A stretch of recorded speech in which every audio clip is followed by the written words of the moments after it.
Hello, everyone, and welcome to the Outside Insider, the Monday after a very, very disgruntling defeat against the Tampa Bay Buccaneers. It was a whitewash. There was nothing that could be done. Everything sucked about that game from top to bottom. And I spent most of the post-game reactions show sort of ranting and trying to just, I guess, vent. It was just a vent session. Normally there's some analysis, and for the first 5 minutes, I didn't even know how I felt about the game. Like, it was one of the most confusing feelings I've had covering the Eagles because I just didn't know what I just watched. Like, it was not representative of anything about this team. So after a day of sitting on it and all of the chaos that happened last night, and we'll get to that in a bit because that in itself is a whole different issue. I don't know. I think I've got a kind of a fresh mindset on where this team is at, what needs to be done. Obviously, they're on a bye week this week, so that is kind of important. But the main thing is just trying to evaluate if this team is in a crisis, how do they get out of it?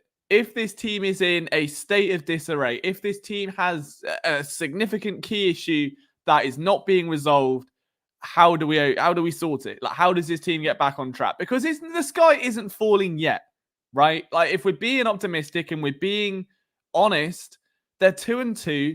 The NFC East is hardly the most dominant division in football right now. Although the Commanders are looking good, the Cowboys are a bit of a mess, and the Eagles are just, on paper, the much better team. So there's no reason to be overly dramatic and think that everything needs to change. However, if you're not of that mindset and you see the writing on the wall and you want to get out, this is also the perfect time to make those abrupt changes. And I think this team is in a state where abrupt changes have to be made. So we're going to be discussing all of that on today's show. If you are just tuning in, welcome. If you can leave a little like, that'll be absolutely sensational. Timo comes in and says, Pablo Sanchez owns you. So let's start with that. Let's start with our good friend, someone that I do nothing but speak fondly of whenever I stream on this YouTube channel. And that man is Darius Slay. Now, I want to preface something in saying that whenever I've spoken about Darius Slay's leadership or lack thereof, whenever I've spoken about his play, I've approached it the same way as I have with any player that I've ever covered, in that it's nothing personal. I don't think I've ever gone out of the way to be personal towards him and make like very specific, like insulting, degrading comments that would significantly hinder someone. I don't think, like, it's a tough line when you're an analyst, but I've always tried to be as down the middle as I can. And if I see something I don't like, I want to say it, because at the end of the day, like, I have a job to do. And if I say everything's smelling of roses when it doesn't, I can't sit here after a loss like that and pretend that everything's fine and that Jalen's play was acceptable and that Sirianni has been acceptable and that the defense was acceptable. Like, that's just not me. Like, I don't do that. If they're playing great, I'll tell them they're doing great. If they're playing bad, I'll happily sit here and say, like, I've got no duty to be biased here to one side or the other. And what I value most in any football team or any team across any industry for that matter is simply just growth and potential and turning potential into ability. And it's something that people don't talk about enough of. It's something that teams don't do enough. And with the Eagles, they've got a really unique opportunity where, especially defensively, you look at guys like Nolan Smith, Jalen Carter, Jordan Davis, Quinion Mitchell, Cooper DeJean, guys that are first, second round picks. They're in the early stages of their career. Nakobe Dean a little bit later. Jeremiah Trotter could be a figure later in his career. You've got players here that are going to be, hopefully, fixtures of this defense for years to come. And in the secondary, it even goes beyond that. Because below Mitchell and DeJean, you've got Ricks, you've got Job, you've got Ringo, you've got guys on the practice squad that are just around and learning from a guy that isn't setting the best precedent, in my opinion. And that's all it is, an opinion. I've been very firm on that opinion for nearly 12 months now. And last night, after the game, Darius Slay takes to Twitter, which is always an alarming sign. You never want to come off an Eagles loss and see Darius Slay has tweeted. That's just a bad omen, okay? And instead of talk, like, I'll compare the two. Chauncey Gardner-Johnson tweeted he's got to do better, or said that he's got to do better after the game. And do you know what? The guy talks a lot of shit. He's also accountable. He was accountable when he returned to Philadelphia. Darius Slay goes on Twitter and just starts tweeting career stats. Like how many Pro Bowls he's got, how many picks he's got and counting, how many tackles he's got and counting. After a loss where they got absolutely humiliated. So naturally, the response to that from fans was very negative. It was confused. It was, what is this guy doing? He's in his 30s. He's a millionaire. He has a family and he's a professional athlete, talking about his stats in the face of a team loss.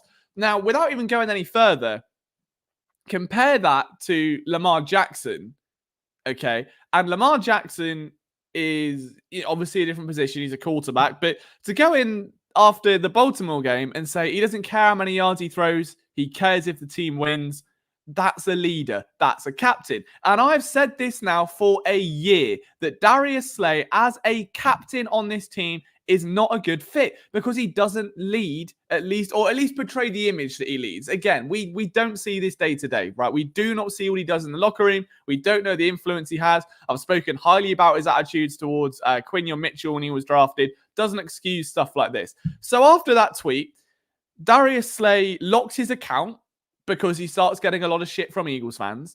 And then out of nowhere, and I mean nowhere, left field, a burner account just starts replying to nothing but Darius Slay tweets. Like nothing but. Now, it's only been a day.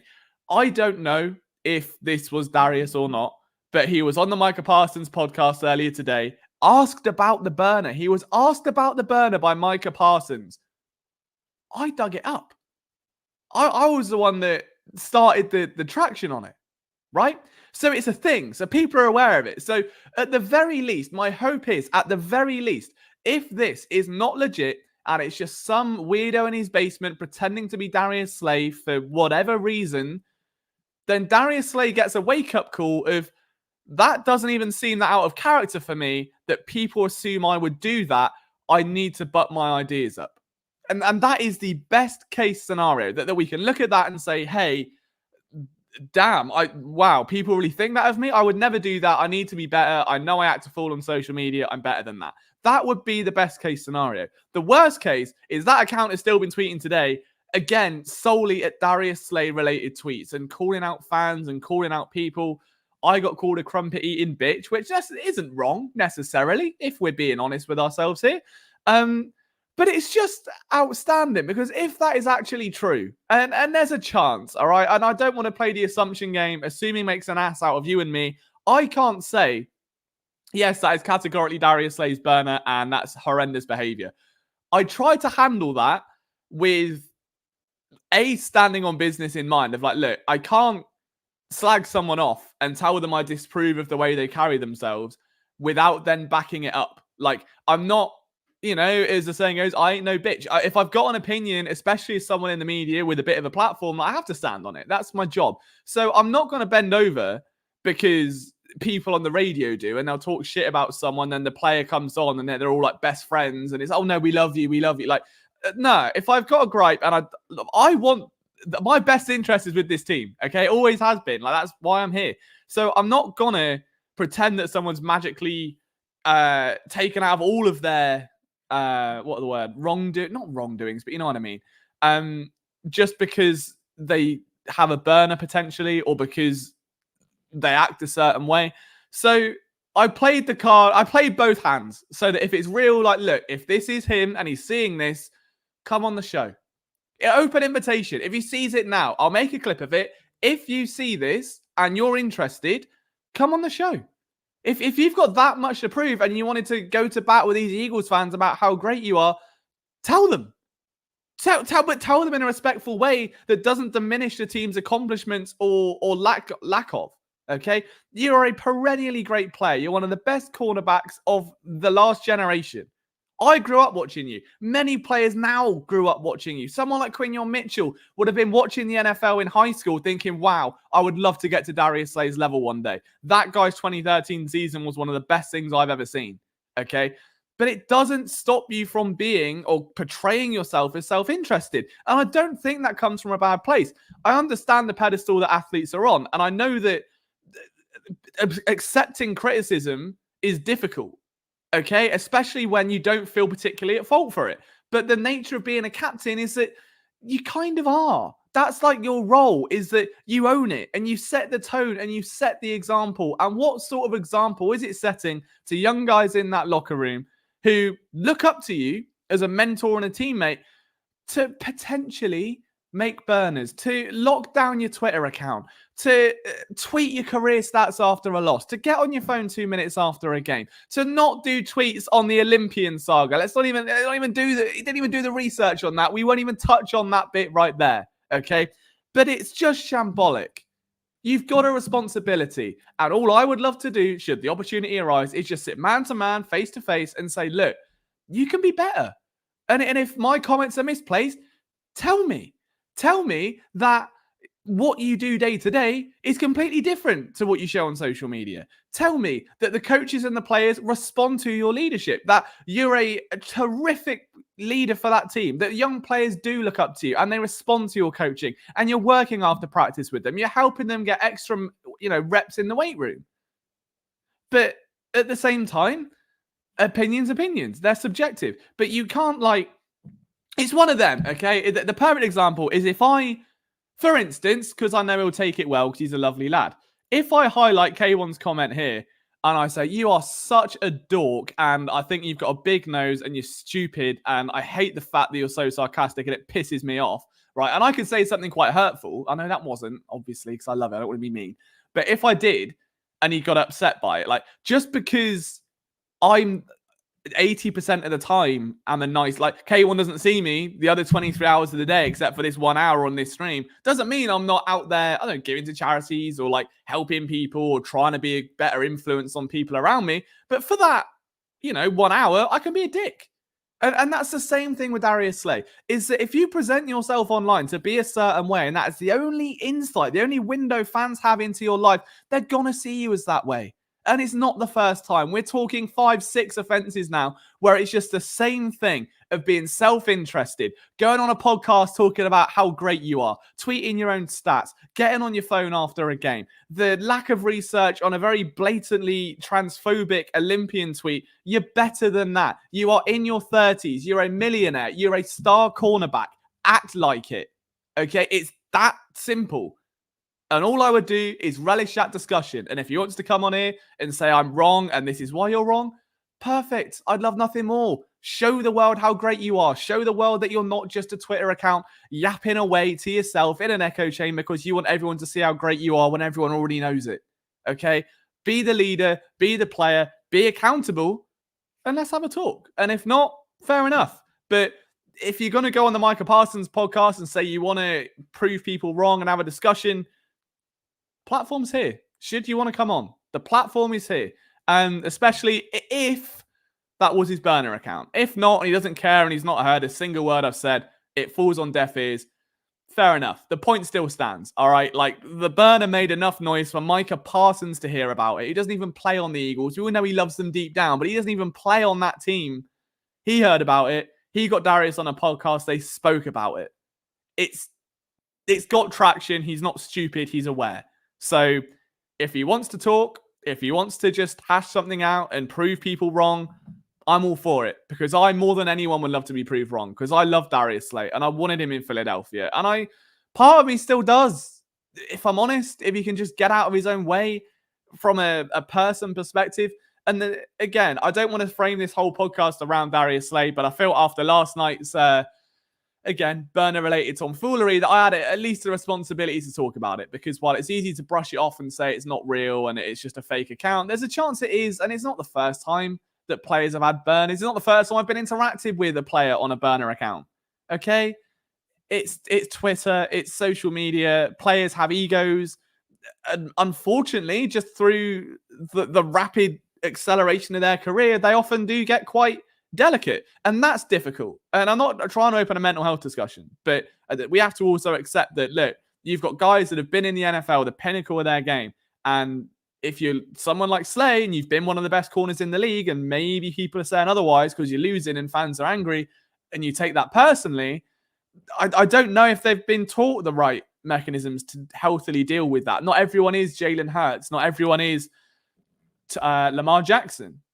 Everyone's different. So, yeah, I just wanted to start with that and say, look, if there is a scenario where that burner was legit and Darius Slay had saw my tweets, he'd saw the video from before, he obviously blocked me on his real Twitter, so he's clearly aware that, I've said something he doesn't like. And if what you said on the Micah Parsons podcast was correct and you want to prove people wrong, come and chat and tell me how wrong we are, and tell the Eagles fans how wrong they are for assuming that your best interests are in yourself and not the team. Come on and show them that the leader you can be. Tell them the things you've done to help the younger players. Explain what you do on a daily basis away from the spotlight, away from social media, and just get back to business and let it be that. Because this is a needless discussion, and this is the sort of thing that breaks teams, and it will segue very nice. Okay? This sort of thing is what will be the downfall of a football team. You cannot have captains acting like this, regardless if the burner thing's real or not. You just can't be on Twitter acting like that. It's irresponsible and it's immature, and there's no place for it in a locker room. So that's my take on it. I know I've wasted like 20 minutes, so I won't discuss it anymore. Timor makes a great comment. Darius Slay locked his account. First time I've seen him lock something down for 18 months. James is very wholesome, says he loves me. So it's not Valentine's Day yet, but it is National Boyfriend Day soon, I've heard. So, if you want to slip me a little Venmo so I can get a Darius Slay jersey, he's my favorite player now. It'd be lovely. Did I shave in protest? No, they got too long, and like I'm not used to having long hair, so I just sit there like fiddling with it all the time, and it was just annoying me. So it'll be back in a week. Look, we're already coming back. Look, I've hit puberty now. We're past this, I promise. Duck says there's a whole lot of stupid things going on with the Eagles right now, and I completely agree. DJ Mr. Sandman, nice to see you back, man. I know it's been a little while. The Eagles just trying to distract us from being pissed off of Sunday's performance. And of course, when you assume, it makes an ass out of you and me. So that wraps up the first bit.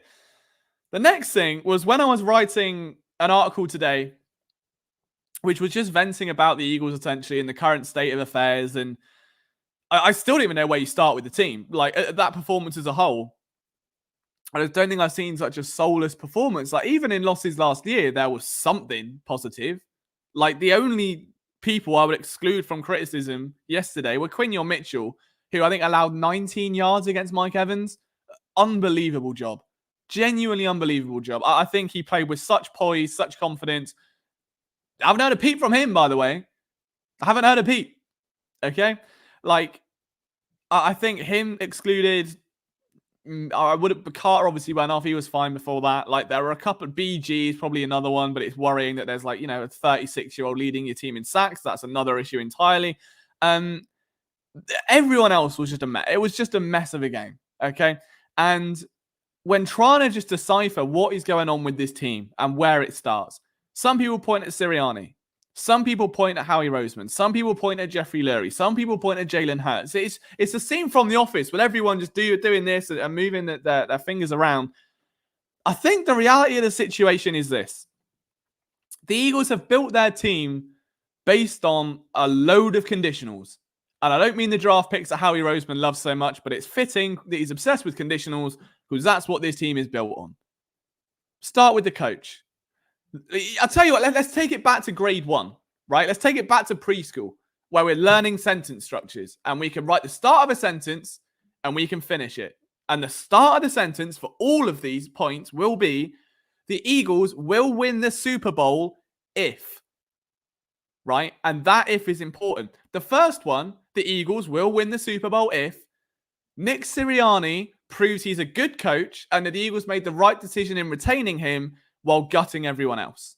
That's a conditional, and it's a pretty big conditional because your season hangs on the ability of a head coach who now already has restricted responsibility. You've got a guy whose sole job is to control the football team who now isn't allowed to control the football team because he didn't do it very well. That's not exactly a glowing recommendation or a sign of things to come, right? Second one, this team will win a Super Bowl if Jalen Hurts takes a step forward in his progression. And I think that's kind of tied to the Nick. I've just read Timor's comment.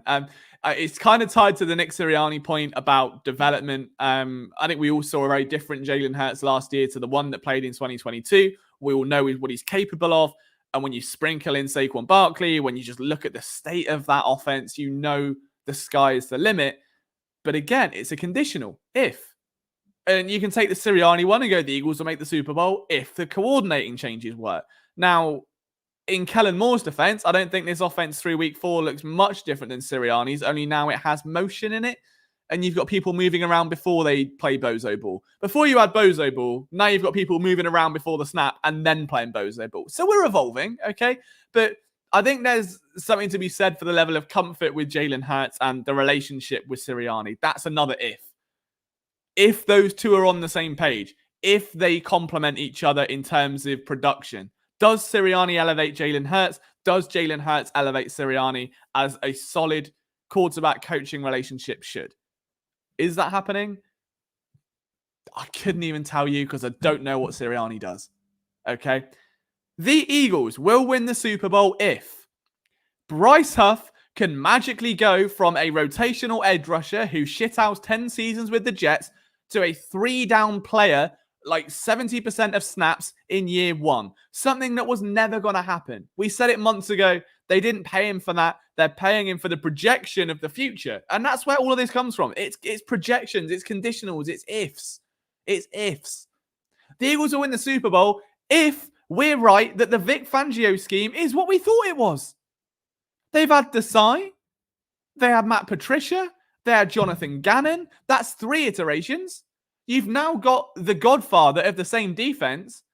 The results are the same because, funnily enough, it doesn't matter what ingredients you have to make a cake.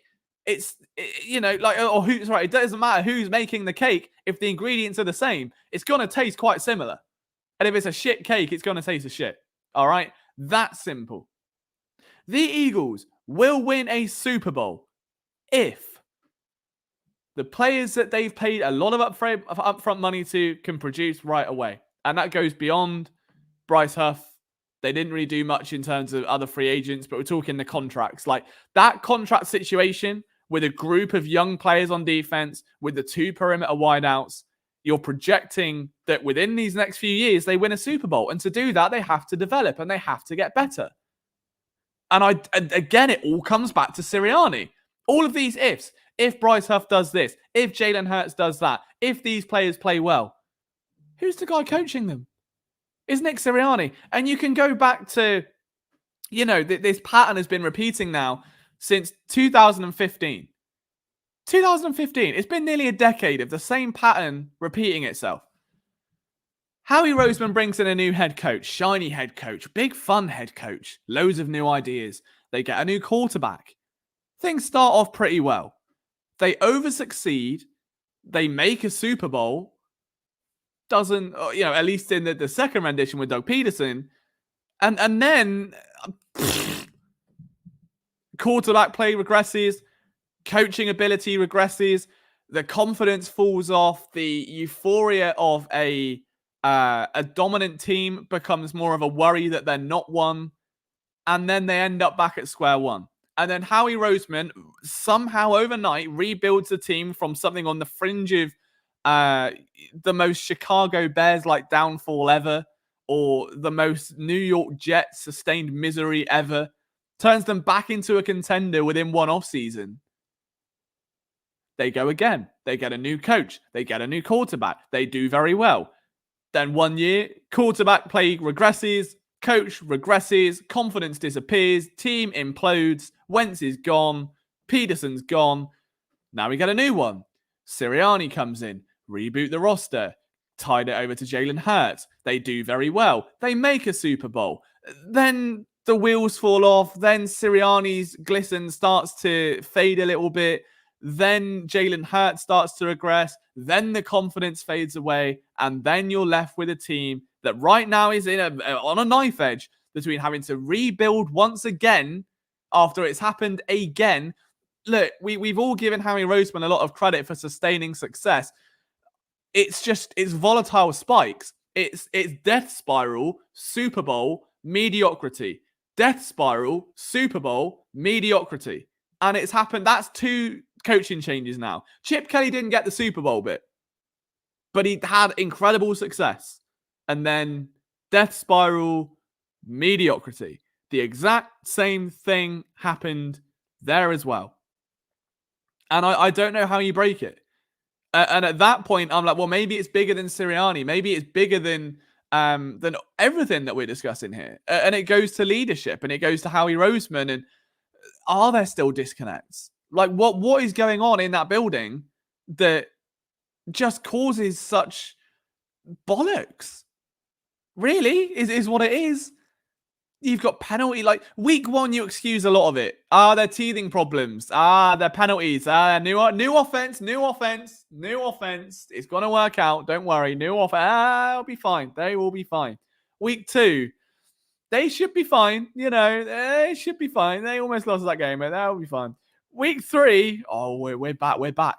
We're good. We beat the Saints. We got ruined by the Falcons, but we're back now. And then week 4, and you're like, the writing was on the wall for 4 weeks. It's not a revelation. Like, am I shocked that they lost that way? Not really. Because, like I said last night, what recency bias do the players on this team who were on the team last year, like, forget the Super Bowl for a minute, because it was that long ago now where, like, it doesn't really play a factor. Like, when the Seahawks collapsed after their downfall, if you will, after the back-to-back Super Bowl run, it didn't matter that they'd been to the Super Bowl a year before, 2 years before, 3 years before, 4 years before, 5 years, but they've never been back since, because it's gone. And the only thing that matters then is the recent season and the recent coaching and the recent players and the recent execution. And the Eagles are now in a situation where you go back to last year when they were 10-2 and they blew it. They blew everything. And since that point, since that pivotal loss against San Francisco, what have they done? Like I said, can Jalen Hurts look to the sideline now on a 3rd and 8, over to Nick Sirianni, over to Kellen Moore, in full confidence that that is the right call, this is going to work, because it's worked countless times before? When? In the last 15 games, when? You're telling me that the defense now, having played near enough the same scheme for 3 years to middling success, is going to look over to Vic Fangio and be, well, it's different now because Vic's calling it, and this won't happen again. This downfall ain't happening. Not on my watch. They don't fully believe it. You can see it. You've got John Ross running half routes, and I don't care what people say about the blocking or the struggles and the injuries that they faced that week.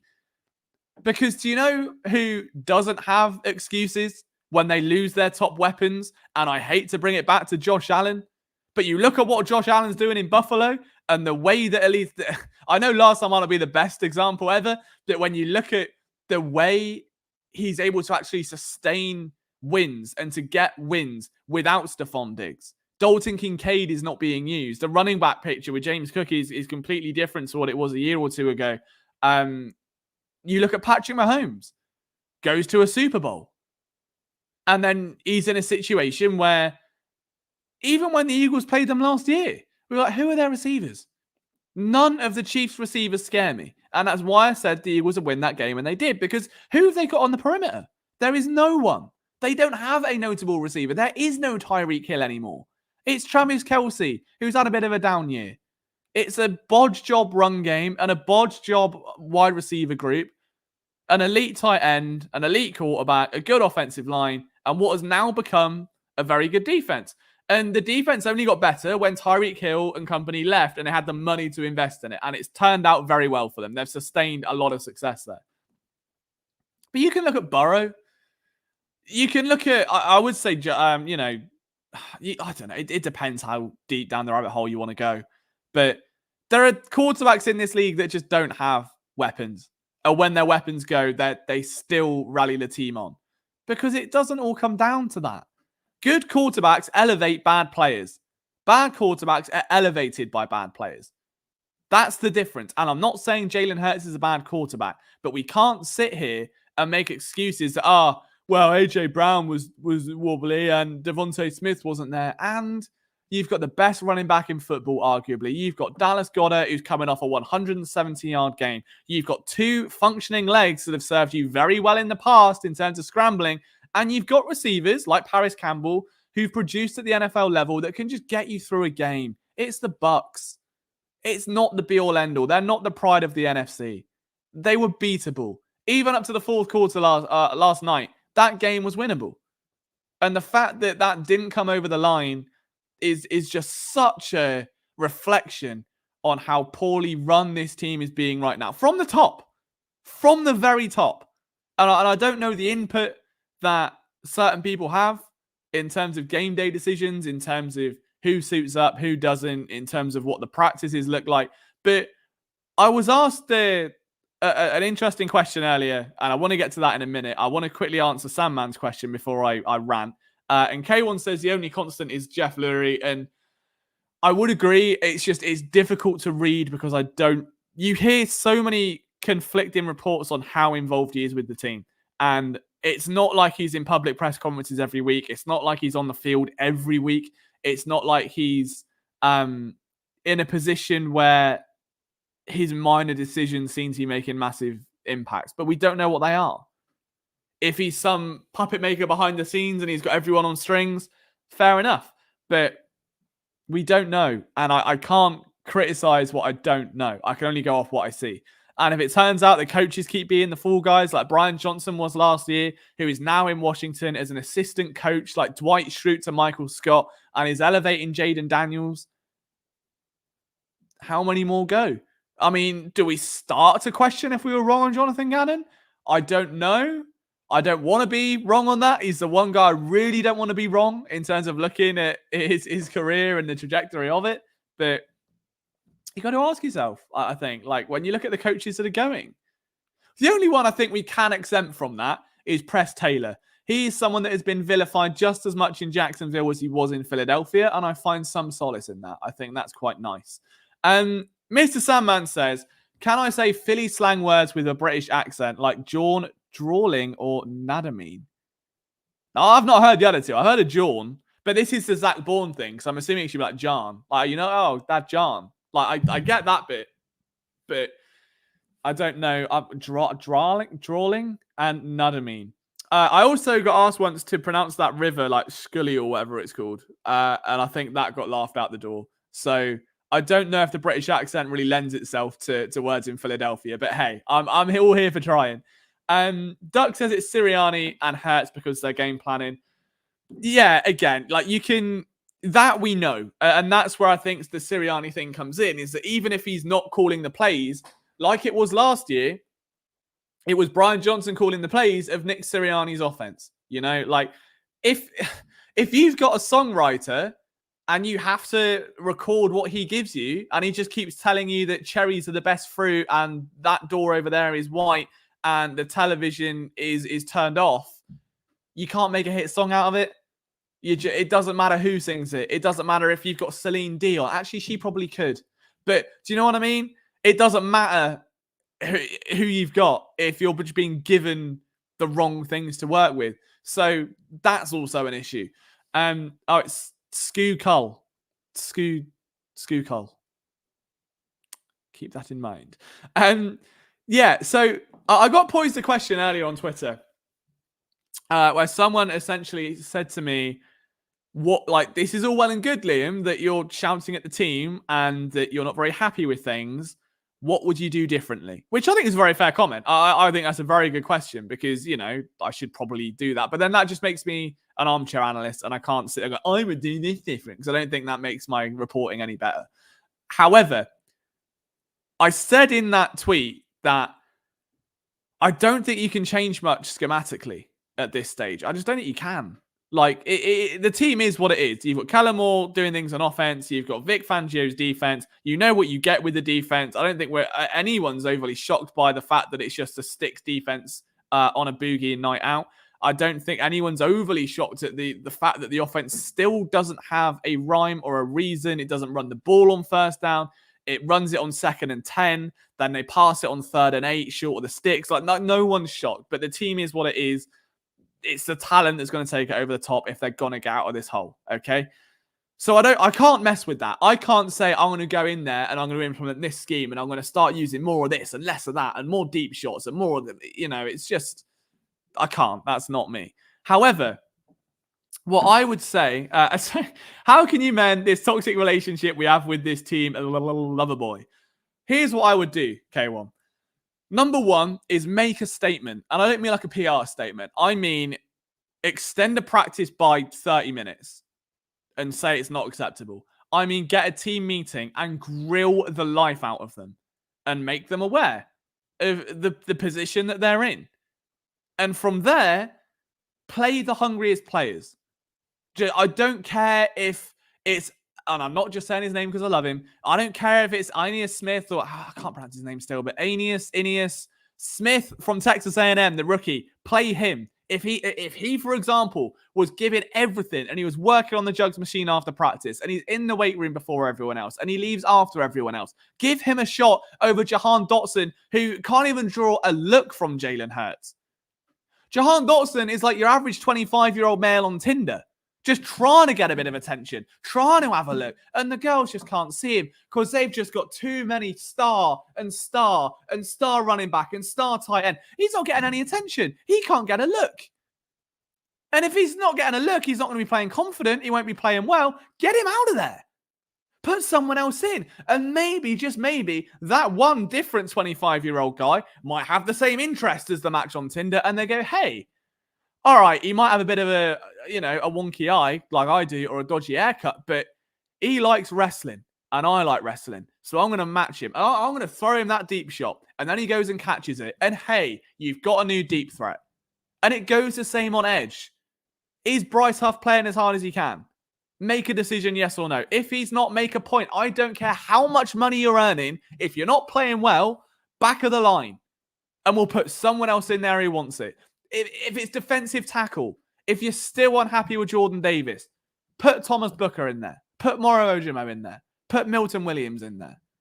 If it's cornerback, then this is the big one. If you've got a way to get rid of Darius Slay, do it tomorrow.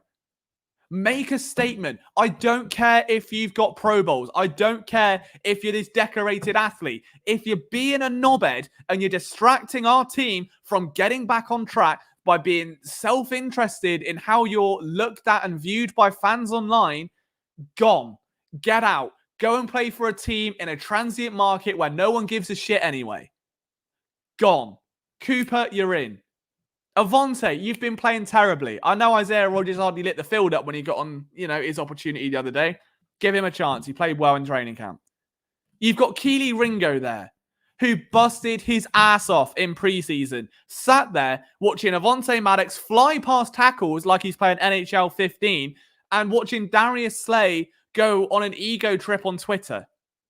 Get Slay out, put Ringo in, who wants it, who's playing harder, and build the team that way. I don't care if it's lineman. I don't even care if it's quarterback. And I don't think it is. I'm just making, for the point of emphasis, the players who are hungriest, get them in. Because they're more likely to overcome schematic setbacks because they want it more, because they want a point to prove. They want to prove themselves right. Okay? That's what I would do. When that starts working, when you've got momentum, that's when you can kind of draw it back a bit and say, well, now we can tinker with it, because now we've got a floor and we've got players that want to be here. And the guys that have maybe been benched have had a bit of reflection. They've looked themselves in the mirror and gone, fuck, I need to work harder a bit here. Rallied up and they earn their snaps back. And then you've got your starters back playing with a new energy for the rest of the season. It's still early. It's a bye week. This should not be treated as a week off. They've done nothing to earn a week off. I don't care how grueling the rest of that schedule is. Let the players do what they want. The coaches have got to be in that room figuring out who the best players right now in terms of effort are on that field. Because you cannot go through a season with constant flags. And I don't just mean yellow flags by the refs. I mean red flags in terms of character traits. You need the best possible players on that field to produce for you. Doesn't matter if they're rookies or they're 37 years old. The fact that Brandon Graham at 36 is doing the job he's doing and is your most efficient pass rusher is embarrassing on the rest of the position. Everyone else should be ashamed, if I'm honest. As much as they should be excited for BG and all the fans are loving seeing him really go out his way on a retirement rodeo like no other, the fact that you've got Bryce Huff, who's just been paid a bag of a lifetime, can't get anywhere close to him, is embarrassing. You've got rookies back there who can't help. You've got guys at linebacker that can't help. Nolan Smith, we're in year 2. And I think he's had as many tackles in the last year, I'll say year, or the first year in 4 games, than times I've gone skydiving. The answer's 0. Like, why is he getting snaps if it's not working? Try him somewhere else. Why is he lined up in coverage in the slot? Actually, let's just go back there for a minute. I know Vic Fangio wants to move things around, but why is he lined up in the slot? That's what I would do. Roll back the curtain. Go into a practice session. Make them practice for an extra 30 minutes. If you're playing like shit, if your attitude isn't right, if your name's Devin White and you're, tweeting about Levante David on your former team making a play and deleting it, that's another one. That's another veteran that should be setting an example. I don't care if he's not on the field and he's bitter he's not playing. Get him gone then. Because it's infectious in a locker room. Get him out. Darius Slay, get him out. Okay? I don't care. I wouldn't make Chaney to the scheme. The scheme will work in time so long as Nick Sirianni gets out of his own way. But that's how I'd fix it. So there we go. I think that's probably enough material for about 18 different TikTok clips there. But just infuriating. Like it just seems obvious, and I don't know why it's not, as to how to get out of this hole.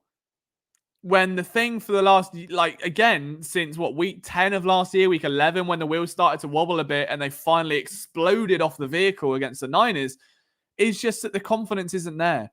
You've got 4 or 5 players on that team genuinely looking like they bust their ass off. And they might not always work. They might not always be the best players on the field, but they're trying their ass off. AJ Brown, Devontae Smith, Quinion Mitchell, Jalen Carter. I would say Zach Bourne's in there. Do you know what? I would even say Nakobe Dean is playing his ass off right now. I don't think he's playing incredibly well overall. I think he's playing average to good, but I think he's busting his ass for it. He can stay. Fine. Anyone else that hasn't been meant, Chauncey Gardner-Johnson gets a bit of a pass, but he's been a bit of a liability in coverage. I don't know what the belt thing was. That's a nightmare. But owned it afterwards. Respect for that. High character guy. That's sort of the person you need right now. If there is ever someone that's going to captivate this, and this is the thing as well, right? Like, I'm not being funny. And I've tried not to make this about Jalen Hurts because it just really isn't. I don't think he's at fault. I think he's very much a passenger in this rapidly depreciating vehicle. As much as he's not driving it very well, it doesn't matter. You know, if you stick it for the Formula One drivers out there, if you stick, Fernando Alonso into a Haas, he's going to score points. If you put Nikita Mazepin into a Ferrari, it doesn't matter. The result's going to be the same, right? Right now, Hurts isn't driving it incredibly well. Doesn't mean that when things get better, he won't. He's a good quarterback, not a great one yet. He'll figure it out, okay?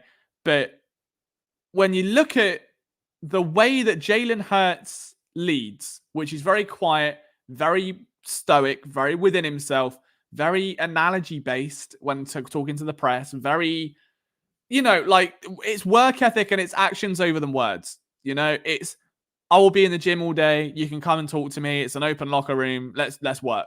And it's let's work. And let's work is fine until the results aren't there. To be fair, it doesn't matter how you lead if you're winning. I mean, look at Sirianni during the Super Bowl season. Every other fan base found him insufferable, and I'm starting to realize why. You look at so many coaches in this league, so many players in this league that you don't like for the way they are. When they're winning, it works. No one cares on their team. No one really cares how you lead or the way you carry yourself. When you go back and you start losing and your players are in the trenches and they're looking across saying, Jalen, look, get us out of this, man. What do you want from us? And he goes, well, if you don't tap the key on the keyboard, the button's not going to push itself on the keyboard to open the window now, is it? They're just going to go, what the fuck's you on about now? Jalen, it's 3rd and 48. Can we please cook something up? Well, talking about cooking, put the egg in the pan. The pan's not going to egg, is it? Just got to keep on egging, boys. Keep on egging. Like, there's only so far that goes. And I wonder if you need just venom. You need someone to be venomous. You need anger. You need passion. And I hate to say it, it's what made Tom Brady so special. The passion that he would show visibly. Anger at his own teammates. Anger at opposing players. That's what separates them. Mahomes is kind of the same. Look at what Travis Kelce did to Andy Reid. Abhorrent, but it worked. And I'm not asking for that level, but I just do think that in a situation where you are begging for change and you are asking for someone to step up and to lead properly, someone that leads by action isn't going to work when the actions aren't producing. You need someone to step up and just grab everyone and shake them and say, come on. Like, this is what we need. So I've wondered if that's a thing. And it also doesn't help that Nick Sirianni just is a very placid leader. Like, he's not a rah-rah guy. It's hard. It's hard to pick times for it. I think when you manage anything, and I can kind of go off experience. Like, I know I'm not the most assertive boss in the world when it comes to PSN. I try to have my days where I have to be a bit tougher and a bit harder, but I always try and assume positive intent because I don't want to be too hard. I don't want people to lose faith in it. But there have been times where you have to go over that line because it's your job and people depend on you to do it. And if people aren't responding, you've got to change something up. And it's the same in any line of work, in any sports team, and any face of like just there being a hierarchy. There has to be an element of someone rallying the troops. And I just don't think it's there at the minute. I think Nick Sirianni is too soft with his leadership. I think Jalen Hurts is too withdrawn and very intrinsic with his leadership. And the other guys, Chauncey Gardner-Johnson's too much at times. Darius Slay is doing whatever Darius Slay's doing. As Matt says, strip him of his captaincy. And again, if you're just coming in and you missed the start of this show, I did go over the Darius Slay stuff already with the burner account, with that interaction. The fact that Micah Parsons spoke about it on the podcast, like I'll try and clip some of it up so it will be on social media so you can watch it that way so you don't have to go through the whole thing again. But yeah, I'll get to some of your comments because I know I've been rambling for a while now, so I apologize. What's up, British Eagle? Nice to see another British bird in the house. Love to see you, my friend. Nolan Smith covering Goblin also looks dumb. Sandman says, I noticed every word that ends in ER. Oh, I don't want to read the rest of that. For people in the UK, substituted with an A, like Twitter, butter, September. Could it be you guys just taught us? just got it. All right. Well, I didn't teach anyone. But yeah, I think it depends where you're from because you've got posh people that'll be like, oh, butter. Oh, no, you're right. Yeah, you are right. Doesn't matter where you're from. We all do it, But like, I've had it before where I say Philadelphia and they're like, Philadelphia. Like, yeah. So I think you're right. We're very much and not an like butter. I would say butter. I don't know. Walker, weather. It's all the same. So. Yeah, I'm probably not the best person to ask on talking. I've just got like a very neutral voice, I think. My mum was raised in London and my dad was from way down south. So like there'll be times where I'm like very, all right, fucking Eagles, mate. And there'll be other times where I feel very like southern, like Texas level, but in England. So don't know. LM Quam, I think this is your first comment on the stream. So nice to see you in. And if you take the ML, the M and the Q out, it looks like Luam, which is close to Liam with a typo. So I like that. In capitals, ask yourself, why is Brian Johnson doing well in Washington with that rookie quarterback? It's Sirianni that's detrimental to this team and he has to be fired. I do not disagree. I think it's been a wake-up call. I think for many, the grass isn't always greener on the other side. However, sometimes you might just be in mud and anywhere else is grass. And I think that might be the case for Brian Johnson, really there. Like, I think it's hard to look at the state of how things went down. I think Brian Johnson was very much the fall guy. Now, at the time, a change had to be made. But again, even that change was made in mind of it's not Sirianni, it's the coordinator. Yeah, it's not our beloved little Nicky. It's not our little Sirianni. No. And then the offseason comes and they fire two more coordinators. And oh no, it's not little Sirianni. No, baby, we got you, baby. It's okay. We'll give you all the players you want, Nicky. We'll give you all the players you want. Don't you worry. And they give him Saquon and they extend the receiver and they give him the offensive line solution and does that with it. And I wonder again, like I said yesterday, how many more times you have to go through just giving him everything his heart could ever desire and it not pan out for them to realize maybe it's not what I thought I was. Maybe that's it. And that goes back to what I said earlier in the show of this very much being a team built on conditionals. The Eagles will win a Super Bowl if Sirianni's a good coach, if the players they've gambled on produce, and if the schemes work. And if the relationship between the coaching staff and the players retains in good stead. And the other way to view that is we've heard reports about Sirianni's relationship with Hurts, and that's been a long-standing thing now. That's not new. And those relationships get tested in hardship. As anyone knows, K1, you know I love a good relationship analogy here. I think any relationship gets tested in hardship, whether it's intentional or not, whether one of you's just arguing, whether it's something deeper. You get tested and you find out, are we in this together or are we not? And the Eagles are now in a point where Sirianni has to prove he is a good head coach. I don't think he's got it. I don't think he's a coach. I think he's the equivalent of a specialist at Do you know what? This is the most perfect analogy I've ever thought of. Okay. When you go to an Apple store, I used to work at an Apple store. There are specialists and there are geniuses. And the specialist is someone that is better with customers, front of house, greets people when they come in, walk them through their customer journey to buy an iPhone, to get the joy of a new product and to show them all these amazing features and just be really positive. And so that the person walking out of that store remembers how good that was. The genius is up there repairing the phones, dealing with complaints, handling the harder tasks, okay? Dealing with broken products, making them better again. Dealing with, awful queries and refunds and all the rest of it.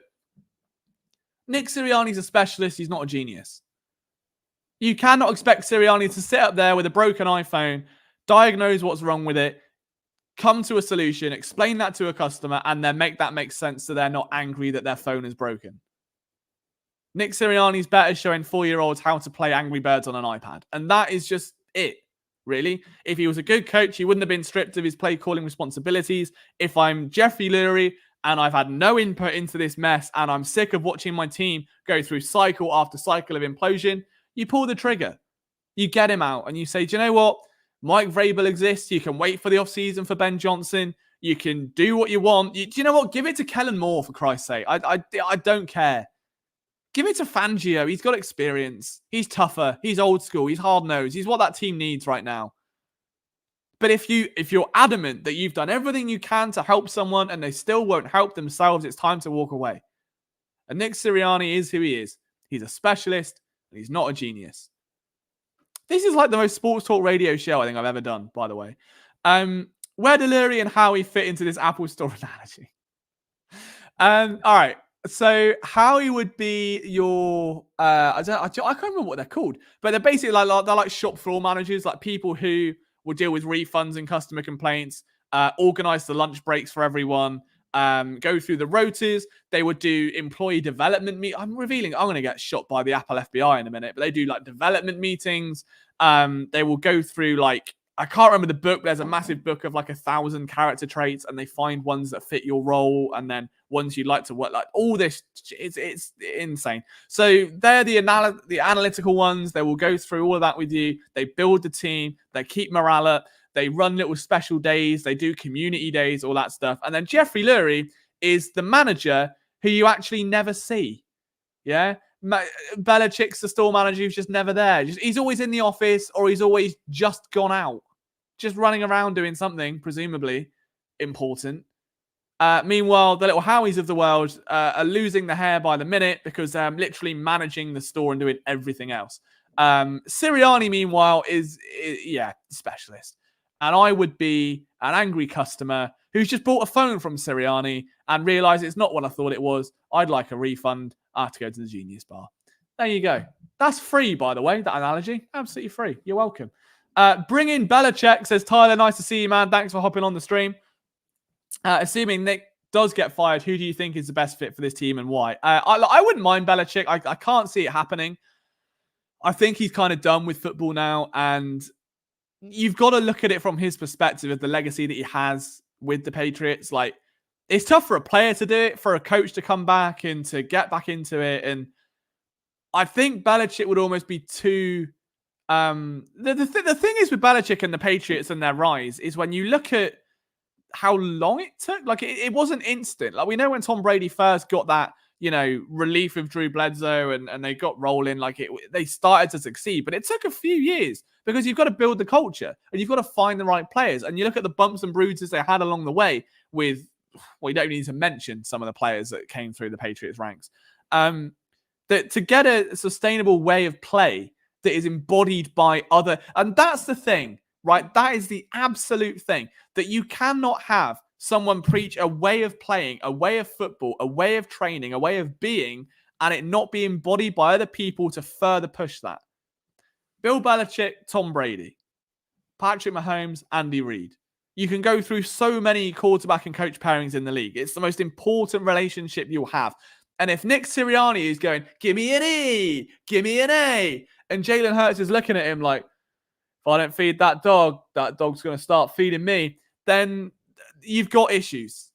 And that's what it comes down to. So I, as much as I would love Belichick, I think it would be too rigorous too soon. I think you've got such a mix of personalities in there that such a swift change from overly joyous, relaxed, everyone loves Sirianni to day in the trenches, lock in. I don't think that's an easy transition to make during a season. I think right now, like I said, I think the talent can still take this team over the edge.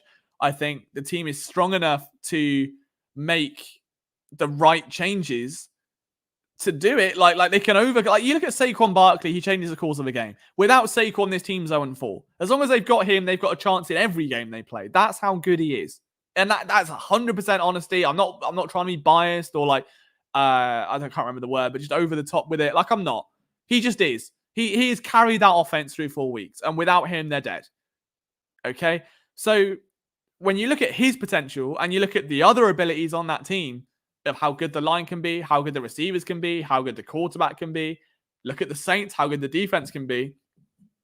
The players can do it. The talent's there. So it's such a swift change, I think, would be detrimental. I think the happy medium, Tyler, would genuinely be just bring in Vic Fangio. Just give him the role. Someone that is harder, but the players are familiar with him. They have a rapport with him. They understand his philosophies by now. It's not a total revelation. They can just get to work on a new way of thinking. And I think that's the safer option. In terms of next year, I'd say Mike Vrabel is a really good shout in terms of a tougher coach. I don't think he's the best coach around, but in terms of instilling at least a culture, even if he's gone after 1 year, you just teach a way of thinking maybe that helps. I don't know. I know Ben Johnson's name that everyone wants, so we'll wait and see. But I can't see Sirianni being here next year. If Nick Sirianni is here next year, I will give away $200 on a stream. Week 1, I will give away $200 on a stream, and I'm more than happy to do it. You can screen record this. You can keep it in your receipts. I'll wave at you right now just so you know that, I'm being serious. I'm not crossing my fingers or anything like that. I just can't see it happening. I think regardless of how this season ends, I think Sirianni's gone. In my opinion, the sooner the better. I would do it yesterday, and I would hand the wheel over to Fangio, give Kellen Moore some more responsibility, and just baby him up for that role long term, and then pass the torch so Kellen Moore can learn from Fangio about, how to run a team properly. And what it takes to be that tougher coach, because I don't think he's been in that sort of setting yet. Mike McCarthy's not going to teach him too much, I don't think. So, yeah, I would like to see that, but I want to see those Bills right now. You got to wait till week 1 next year. All right, week 1 next year. If Sirianni's still head coach, I'll give away $200 on this stream. And that is how we're going to end it. I don't think you have the dough on hand. No, I don't carry cash, so it's in a bank. But I'll get you sorted. Don't worry. Can't believe I've just been "You're Not That Guy" powered by K1 at the end of my stream for trying to give him free money. Absolutely ridiculous. I'm shocked and appalled. But then again, it's this stream. Thank you for hanging out. I genuinely think that's one of the most fun streams I've had in a while. Just to go over the Eagles and the mess of things, and that's a sick part of me. Is I like being able to at least just have this sort of dialogue, as horrible as it is, just to be critical and. When other people are taking sides and, being a bit softer, just to call it as it is, I like being able to do that. And I like having you guys be able to listen and give me your thoughts and get the emotions out in this post-game therapy. Started the stream with "You're Not That Guy" and ended it like that. Damn. Rough work. It is. But thank you for hanging out, guys. I appreciate all of you. If you did enjoy the stream and want to see more, see now K1's realised that he could win this $200, and I simply won't pay him for being a knobhead. So he's got to come back on side. No, I appreciate you. I appreciate everyone for hanging out. If you can leave a like as you leave the theatre and put your popcorn in the bin, that will be absolutely tremendous. You've got Flipping the Birds tomorrow night with the gang to go over everything, as well as a brand new Flyers show. That's coming, I think, an hour before, like 6:30ish. So that's going to be fun to watch. If you want to discuss Mitch Carve and the season ahead for the Orange and Black. And from myself, I will see you on Wednesday for maybe a little bye-week breakdown. I don't think there'll be a stream on Friday, but I'll see how we go. And yeah, we go from there. But enjoy your evening, guys. In Philly, we don't use ing. Sorry, replace it with in. So running is running, bacon is bacon. I'd fit in because I'd say I'm running. Yeah, I got it. I'm just a posh Philly person, just with worse teeth and a higher voice. But that's a discussion for another day, guys. I appreciate you very much. Thank you for toughing this one out. I know it must have been emotionally exhausting at times. Go Birds. Take care. I'll see you soon.